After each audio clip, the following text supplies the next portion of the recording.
Right, welcome back.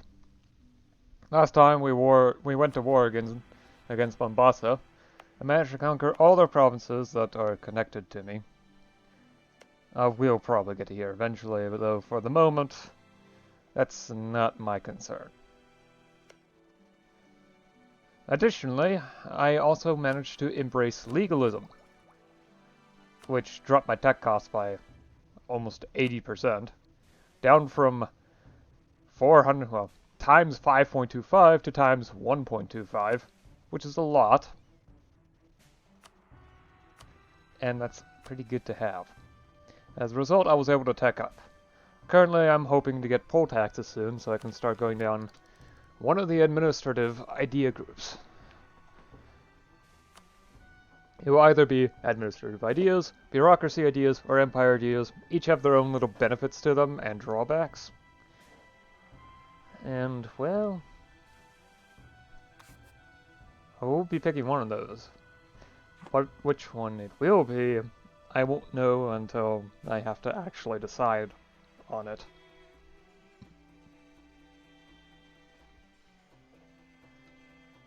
Oh, in more global events, yeah, Butua and Lundu are at war with each other. Lundu still has 19,000 soldiers, which is absurd. Narina also managed to unify the island of the moon. And I finally have access to cavalry because unlocking a new type of cavalry allowed me to actually turn it on so I can produce it. I may replace one of these infantry with cavalry just for better combat effectiveness, although it doesn't seem to be as absurdly OP in the early game compared to 2.5. So I'm not 100% sure. I might not. Of course, I'm still lagging a little bit behind because of my lack of, well, commercialization, which may have reached Africa by now, although if it has, only in the Mamluks, but it hasn't at all. Okay. Provincial spread conditions, commercial right is at least 7. Legalism is present, and peasant subsistence is at most 60%. In order to event it, you need commerce right above 8, and urban governance right cannot be 3. And the province needs to have legalism, at least 5 trade value, less than at most 60% peasant subsistence, and at least 40 burgher power. My capital. How much power do the burghers have? 50%. Both of them capped by the clans. I need to get it to 8. Problem is, metropolitans don't have enough influence. And I also need trade or plutocracy ideas. And since I start with 2 Diplo idea groups, well, I'm gonna have to wait until tech level 16 for that. So while I can somewhat prepare for it, my best bet is to wait until it comes. I mean, it's in Anatolia. I can see that. But it hasn't reached Africa in any way. Then there's preparations for casual literacy. You need Admin Tech 21. Well, one of the following. Admin Tech 21 and the year 1500. Well, Admin Tech 21, the year 1500, or any known countries embrace casual literacy. The province needs commercialization present, knowledge production of at least 2, and a higher learning industry. The province also needs legalism present, commercialization present, in order for it to spread at all. Okay, Colombian imports. Colonial subject, owns capitals in the New World, capital in the New World, and owns province outside the New World or Oceania. You also need commercialization present, a port, and trade value of at least 5. Joy. Scientific methods, casual literacy embraced. Any known country has embraced scientific method. Admin Tech 27 or year 1620. Then the province needs legalism, casual literacy, and no unrest. Wow. Global trade, commercialization embraced. Owns province in India. Trade value at least 2. Southeast Asia is trade value at least 2. and Sub-Saharan Africa with trade value at least 2. You also need, the province itself also needs commercialization present and trade value of at least 5. And legalism and commercialization both need to be present for it to spread.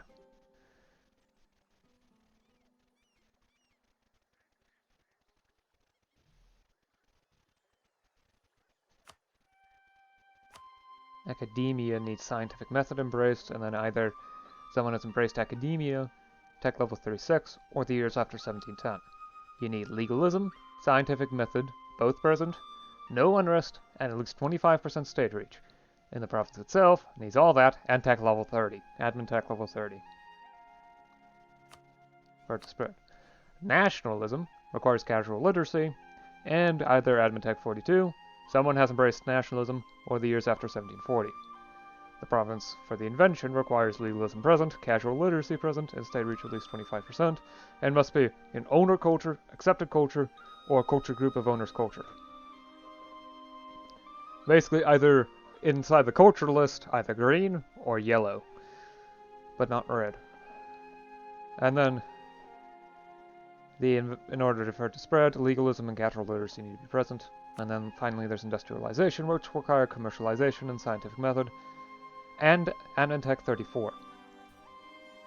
And then one of the following, either someone has embraced industrialization, the year is after 1750, or you have tech level 46.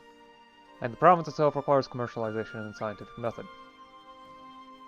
In order to spread, you need those institutions, at least one industrial district, and 34 admin tech at the minimum. Whew.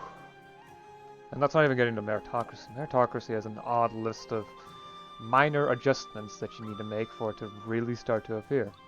I mean, that corruption reduction looks amazing, and that tech cost reduction. So sale of office reform is at least 2, tax farming reform is at least 2, bureaucratic hierarchy reform at least 1, means of recruitment at least 3, civil examinations at least 2, province structure at least 2, sovereign courts at least 2, and then the ruler needs admin tech of at least 3. Oh, and the province also needs legalism and either be the capital or have at least capital infrastructure of 1. Yeah, there's a lot.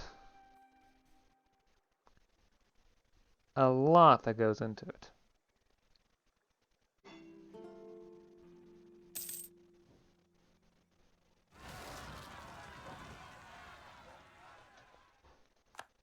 There we go. They've got more cavalry.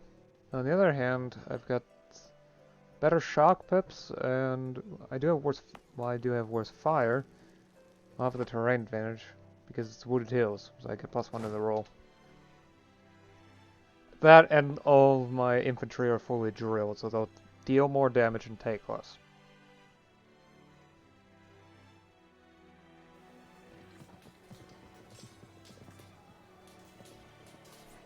And a good fire roll really helps because I've got more infantry. I just hope I don't take too much damage here, because manpower is quite precious. They're retreating to Tonga. I can get there before the month ends, so they'll probably end up being stacked white due to extremely low morale, either completely without even requiring a battle, or in a very quick battle that likely won't do too much. The only sad thing is I won't have any form of turn advantage, but because it was the instant stack wipe that I had hoped for, it's actually a non-issue. And he's a free thinker. That will hurt stab gain, but it's not that bad because he's already calm. Good.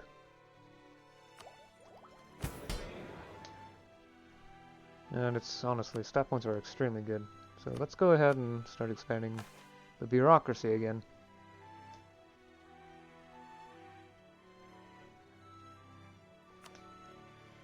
It will raise my corruption again, but that's nothing new there.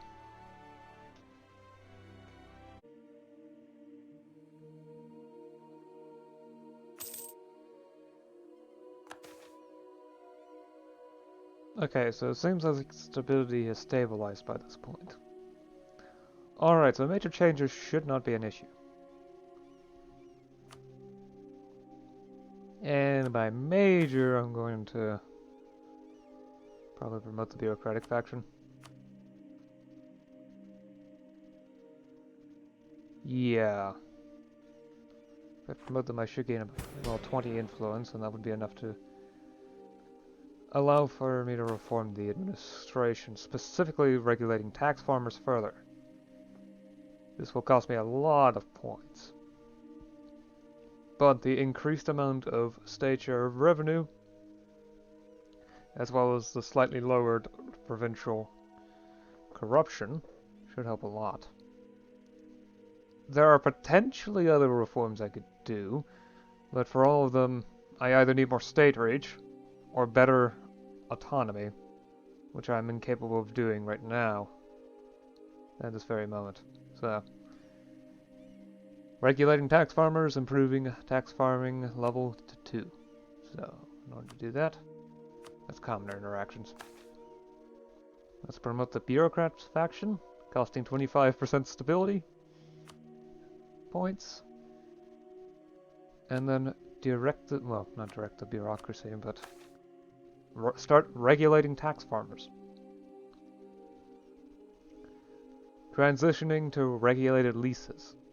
Tax farming is an official profession overseen by state officials, one with a reasonable degree of regulation to prevent the worst abuses by tax farmers under the employ of the state.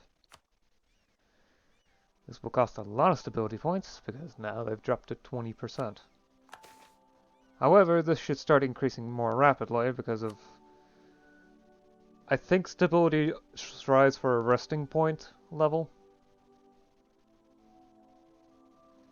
At the very least, this should be one of the many steps towards meritocracy spreading. Tax farming reform at least 2. Okay. So need to still improve bureaucratic hierarchy, sale of office, needs of recruitment, etc. Some of these are better than others. Provincial administration raises autonomy. The problem is I need to get better autonomy in order to lower autonomy further. Which is just great. Has my income at least improved since? Probably not, because I think if I remember correctly, I had recently invested and it's not been long enough for it to... Or has it? Well, I'll have to see.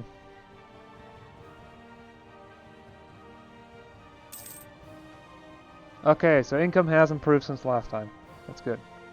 Part of the reason why I lowered it, why it's lowered, is because I went ahead and lowered tributes to appease the clans and lowered tolls to appease the burghers. Right, let's see here. If I'm correct, then...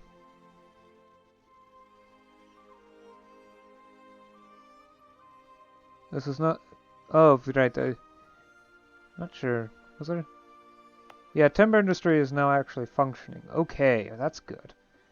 Beforehand, I don't think there was an industry at all, so the forestries were just sitting there not doing anything.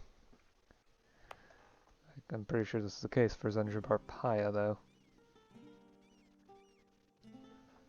No, that was for Zanzibar-Paya. At least it would be if... Yeah, there was already a timber industry here. Okay. Mafia has a new, well, farmlands industry. Cash crops. Yep. It was the latest investment that I made, although I don't think there's enough population to fulfill all that employment. Huh. Maybe there is, or maybe that number hasn't updated yet. I wouldn't find it that surprising if that were the case. I also actually started up the lumber industry here. Yeah, this was the place where I did that. And over here as well. Timber industry has just begun. There's no profits yet, but they will come. I think I also invested into here slightly. Yeah, it was the forestries. Either that or the mines. It was the mines. It was the mines. So now more of that property is mine. Which is good.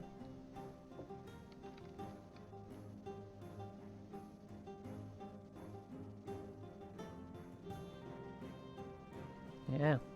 Looks like the economy is doing well. Quite well. Of course, there could probably be some investment into here, although, again, there's nothing in the forestries. There's not enough forestry land to really be worth it here. Definitely is here, though. 3. Crops, sea salt, fishing. Yeah, I'll have to deal with that later, though. So, I'm not sure, but this might even be the same war as it was before.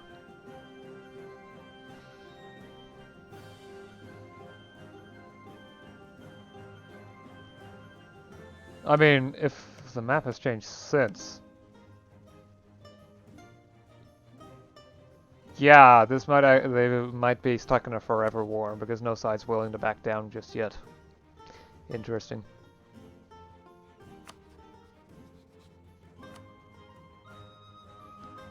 My economy is improving, that's for sure. Not just my tax income, but I think my development has started to increase in a lot of provinces. Especially Zanzibar with the aforementioned absurdity with its irrigation. There's a lot of irrigation here, and I'm happy to fulfill some of its maintenance, because I want to keep that thing around. Yeah, so, with institutions. Meritocracy isn't Karaman? Oh. Commercialization, I still have no... Oh! There's some up here.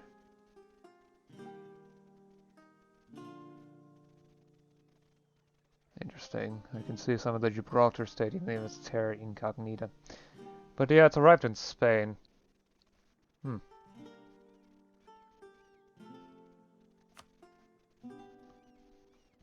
There is meritocracy in Karaman, though, for some reason.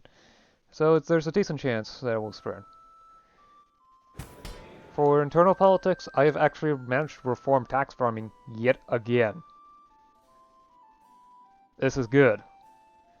There are now no effects to this, because all the negative drawbacks are gone. I get more tax income. Well, I can check review the bureaucracy. Welfare has increased, and there's reduced provincial corruption. This is the best level it can get to. Which I'm fine with. So, tax farming, no longer an issue. At least, not until I upgrade it to the next level. However, I need 15 state reach and 30 bureaucratic influence. Plus, this is going to be extremely pricey on the stability. The improvement of the base welfare, however, is going to be excellent for my population. But everything is already good anyway, except for spirituality. I'm not sure where diversions come from, though. Those are for the elites.